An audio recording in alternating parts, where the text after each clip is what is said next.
Okay, so welcome Christine McSparren from Cushendall Golf Club, not far from Ballymena, if I'm not wrong, in County Antrim. So Christine, Cushendall was the first club in Ulster to grant equal membership for men and women back in 2001. And so change has kind of been happening in the golf club for a long time, but why has the club now made the decision to commit further to this area and become a charter signatory? Well, as you say, we've been equal members for 20 years. 2001, we voted that associate membership would be done away with and that we would all be equal. So we're all used to working together in the club.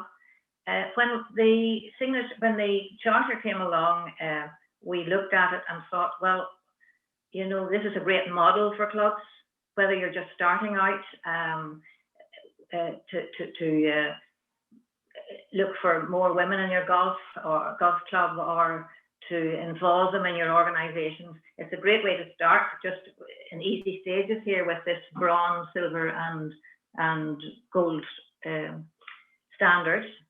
So, but at the same time, no matter how good you are at something, I think it's really important that you have to keep on doing it. It's a work in progress all the time.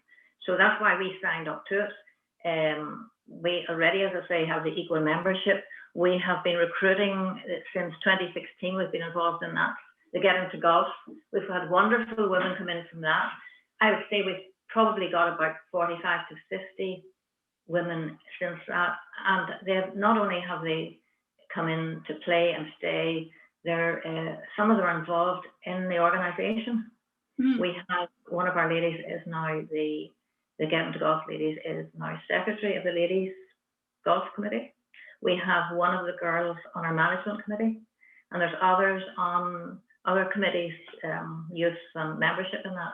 So it's been very successful, and we have a good way to go. Of course, we have to keep it going. As I say, it's work in progress. Yeah. So you touched on a couple of pieces there. So, like, obviously the Get Into Golf program has been running for a number of years across the country, and it's been hugely successful. So you explained there the impact of how Get Into Golf members are now like becoming really active in the club, and you have implemented sort of an incremental increase to full membership from first beginning in the program. Can you tell us a little bit about that? Yeah, I got the membership convener just to give me a few notes on that because I thought it was important. The Ladies Golf Committee ran the Get Into Golf program, but it was in association with the membership committee who came up with the kind of incremental subscription. As you know, it was £50 sort of to join the scheme. It was halfway through the year, and those that found it successful, you know, after the 4 weeks coaching and the 2 weeks in the course, etc., and the social activities. Those that wanted to stay paid another £100. So that was first year, it was £150. The second year, they paid £300 plus their Golf Ireland fee now, it's an IDU fee, but they had some restrictions. Third year was 80% of the full subscription. And then in the fourth year, they paid the full membership.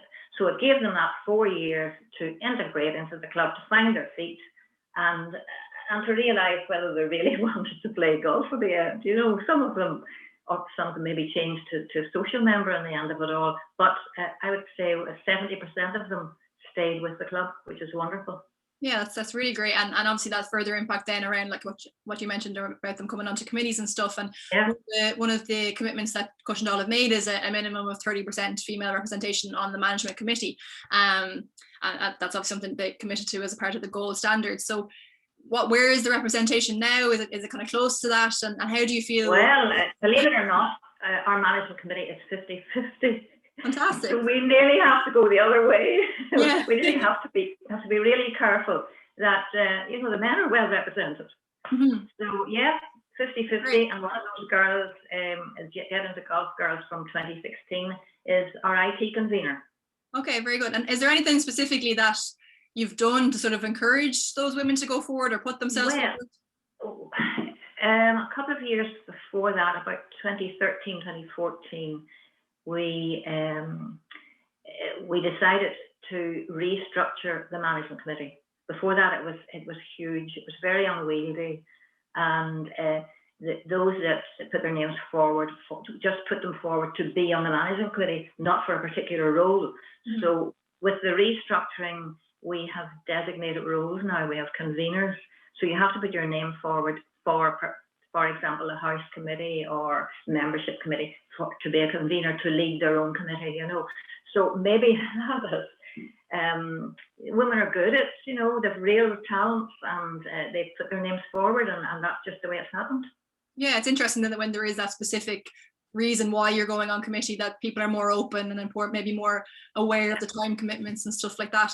And we have guides for conveners, so they know what they're signing up for, you know. Exactly. So you yourself have obviously played a big role in the club, and you were the first female chair of the management committee in 2016. Well, I've been in the club a long time. Everyone knows me, and I've been involved with the club in all kinds of ways, mainly social probably. But the way that came out was funny. I don't know whether you want to hear the real story for that or not, Carla. I was always interested in ensuring that the club was run in a sort of business-like manner. I was worried that it was kind of drifting a bit, and I think people recognised that while I was on council. I was probably a bit outspoken about that. But anyhow, it happened in 2016. I was invited to tea and scones in one of the men's captain's houses. And unbeknownst to me, there was himself and two other past captains and the captain who was going to come in 2016.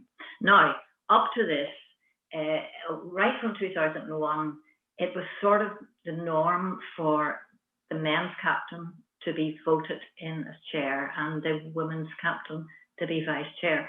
And it was just a throwover from previous times. And it worked for a while, but people realised that, first of all, the captains don't have the time, nor the inclination, and they probably didn't want it in the first place. Not at that particular time of their captaincy. Certainly, there's loads of them would be really good chairs, you know, at a later date. So these past captains realised that, and so they had a plan, and they got me in for the tea and scones and said that they thought that I should stand for chair.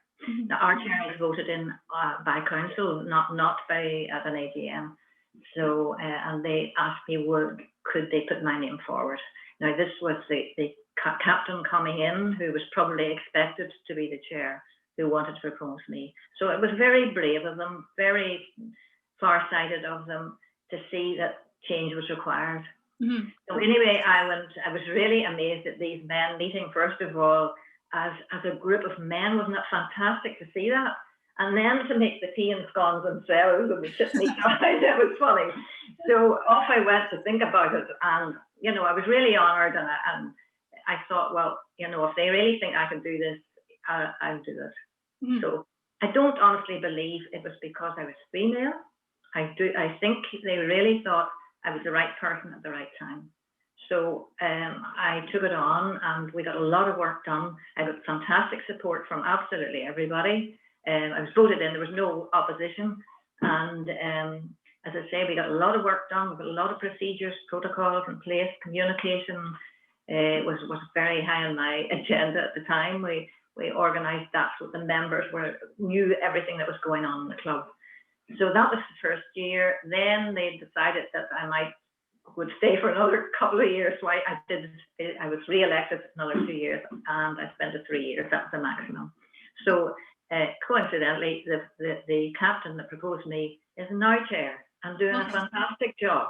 But he's out of his captaincy. He has the time and the inclination, and he's wonderful at it. So that's the story of that.